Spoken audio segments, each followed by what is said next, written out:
Good day to you, one and all. It is I, Justin Hawkins, and this is Justin Hawkins Rides Again, my YouTube channel. You can probably tell there's a spring in my stride today because there's new music from Ozzy Osbourne to react to.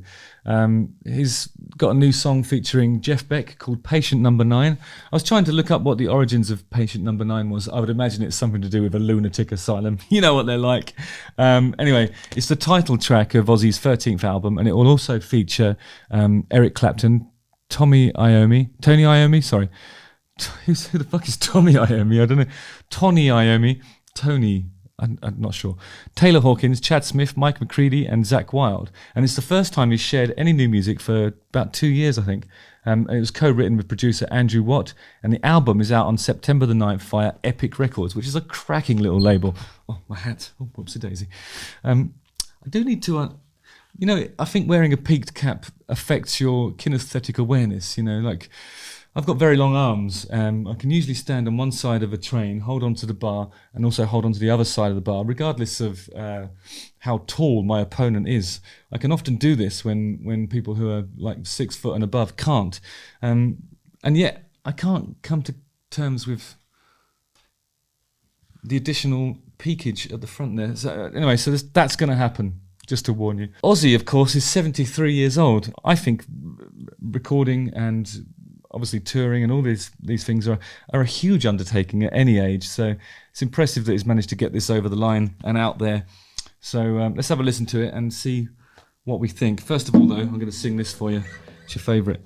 Justin Hawkins rides again.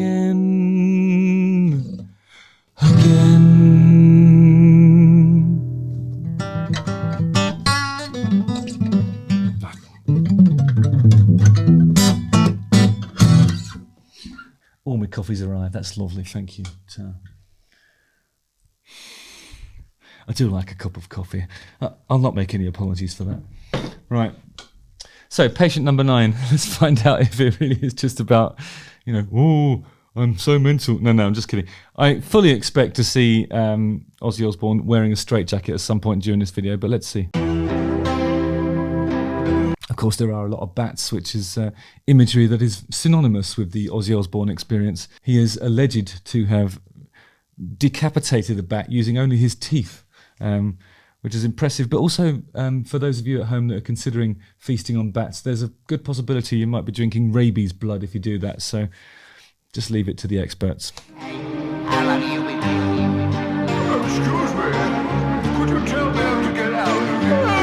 Excuse me, could you tell me how to get out of here? I love that bit of voice acting there.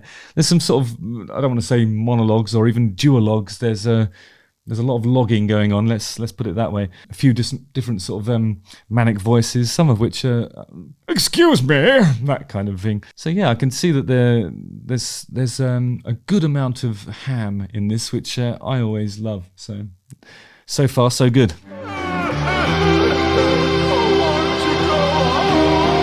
I want to go home!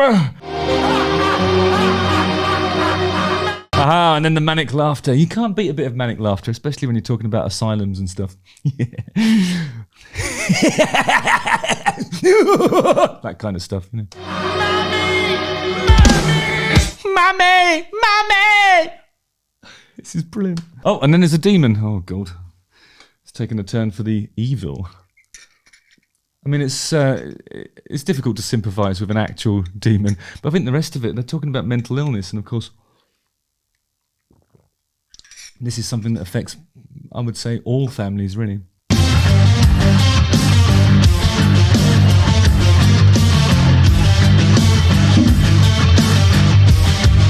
Okay. Sounds like it's in G. Just got a bass just pedaling there, and then the guitar's doing something like a descending arrangement over the top of it, but it's a riff of some sort. Let's try and work it out. So the bass is just going just on a G.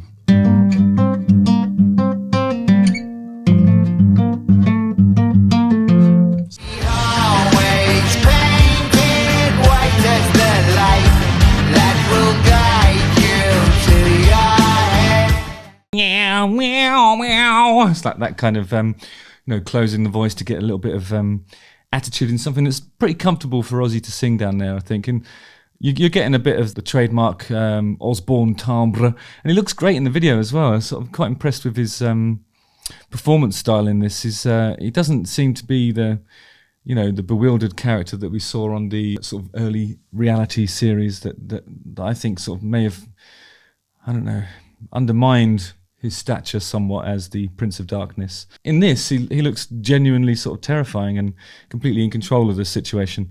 And also there's a demon, so that's also scary. Making friends with strangers inside my mind. Strangers inside my mind. He's got a stranger inside his mind. Spit them out. I hear the laughter, scream and shout. No tomorrow. God, this is actually pretty poppy, isn't it? No tomorrow. And then the chorus is coming, so what's the refrain going to be? Patient number 9? I'm patient number 9. Far be it for me to guess. Let's see. When they call your name, better run and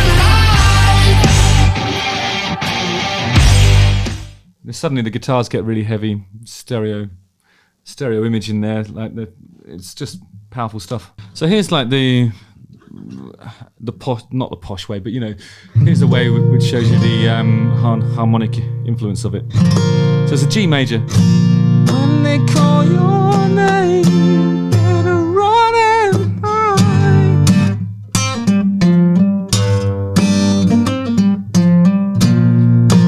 Na na na.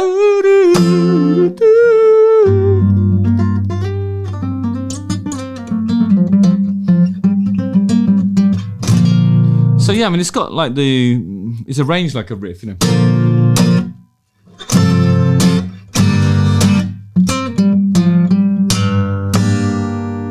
It's quite posh, really.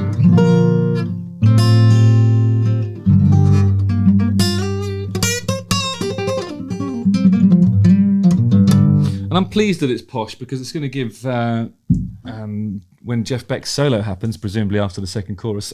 I mean, I don't know how this is arranged, but if I had to guess, it would be after the second chorus, you'll have a bit of a Jeff Beck mega solo. And if he's playing over these kinds of chords, he's going to have fun with it. There's lots of sort of harmonic paths you could choose.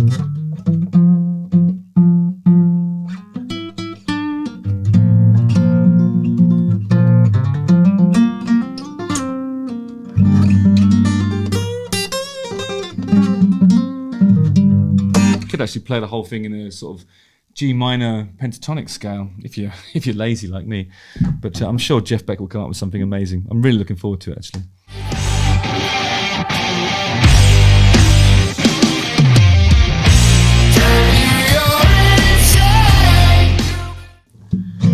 Tell you you're insane. Nice little sort of mordant there. Tell you you're insane. A lot of Ozzy's singing in the 70s was quite simplistic in terms of the way it was delivered. It was all about the attitude and simple melodies, just sung really well. But this is actually pretty posh. You can tell that it's had like a producer's influence in the sort of the way they've chosen the melodic path that he's weaving through this chord sequence. Because I think old Ozzy would have done this. Young Ozzy would have done this. Oh, you're insane. But he's gone. Tell you you're insane. It's a very modern approach to, delivering a vocal, I think.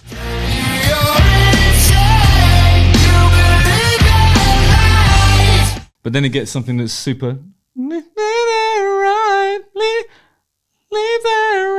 There's a nice harmony on it too. Sort of puts you in mind of that sort of Alice Cooper song Poison from the 80s, which is great.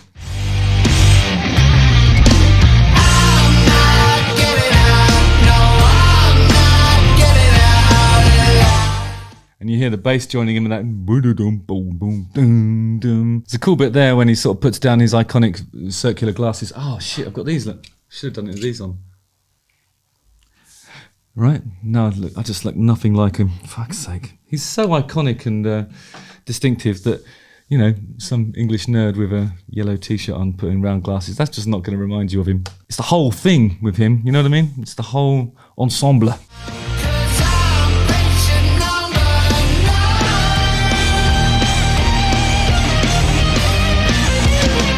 There's a fucking werewolf in there. Make up your mind which of the horror tropes you're going to use in this video. And he's gone, no, I'm going to use them all. They're all mine now. I'm the Prince of Darkness. Good for him. It's a mirror space you don't recognize. Don't recognise. There's even like mordants and stuff going on there. I don't know, it's really unusual to hear him singing like that.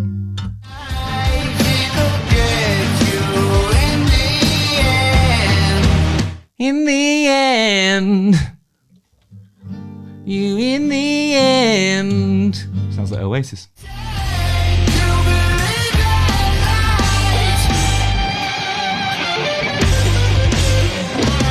There goes Jeff. Wow.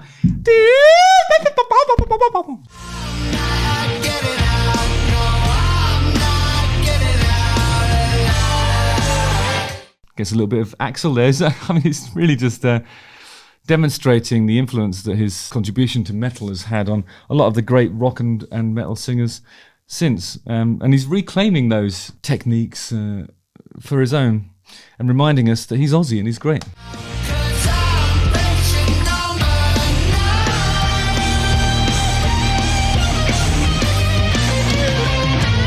Okay, so that was the second chorus. Now, my prediction earlier was that Jeff Beck's solo would occur after the second of these. So unless I'm mistaken, when I hit spacebar, it's going to be a Jeff Beck guitar solo.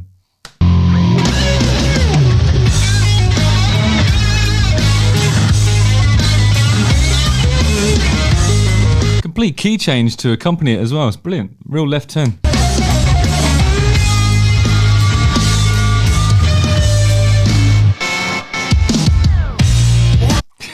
That's so weird. Such a weird solo. I love it.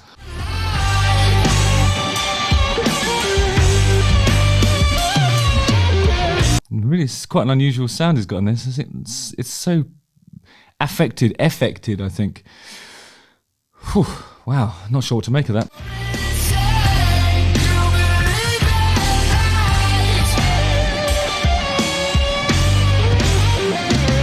Oh, that's nice. A little sort of spooky dissonance, which is the Diablo note. You'd love to hear that in a song that sort of deals with these kind of dark themes, because 6 semitones away from the root, which is here, if you play that note, you're basically conjuring Satan himself from the depths of hell. Well, insofar as a guitar solo is capable of doing such a thing, but that's but when you hear him do that and he's bending up out of it, it gives you a bit of hope, and it's like, oh my god. And then all those sort of points that he hits in between this, and there's only a semitone between those two notes, creates complete dissonance, and it really pops out. It's exciting. I think people like Jeff Beck really understand that kind of alchemy, because it's not about the notes, it's about the spaces in between. Brilliant stuff.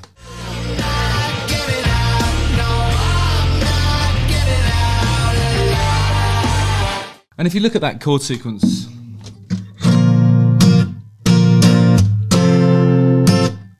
sorry, my guitar's out of tune, I can't be bothered to tune it.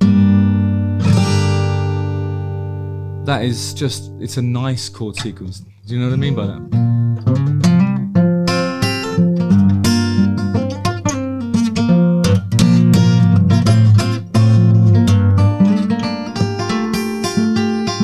Because the third note in the scale of the second chord, yeah, second chord.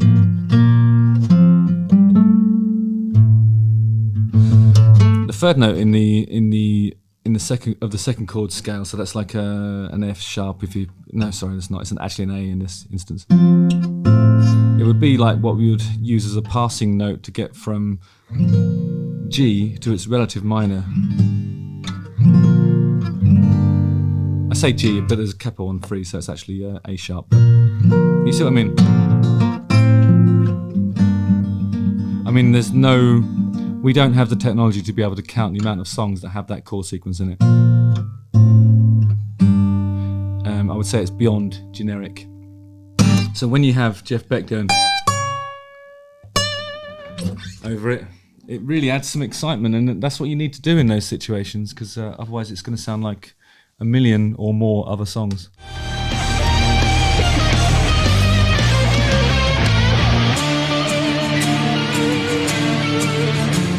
Acoustic breakdown, guys.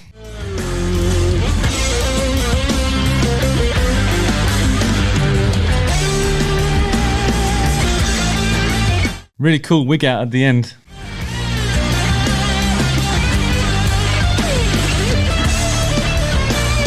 For me, this is when the track gets really interesting. Oh, and you've got some weird sort of gargly lead work going on there. Jeff Beck, for his age, I mean, look how dexterous are those fingers. It's incredible.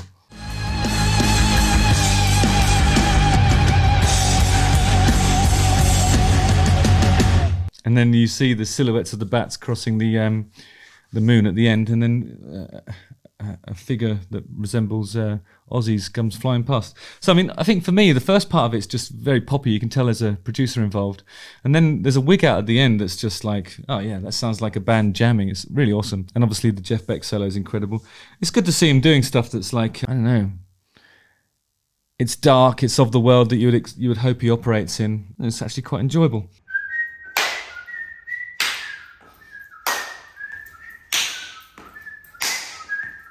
I'm evil and I'm mad! Mad, I tell you, and evil. Enjoyed that. Nice one, Ozzy. Well done, mate. I'll take the capo off and do the theme tune. What do you think about that? Justin Hawkins right again.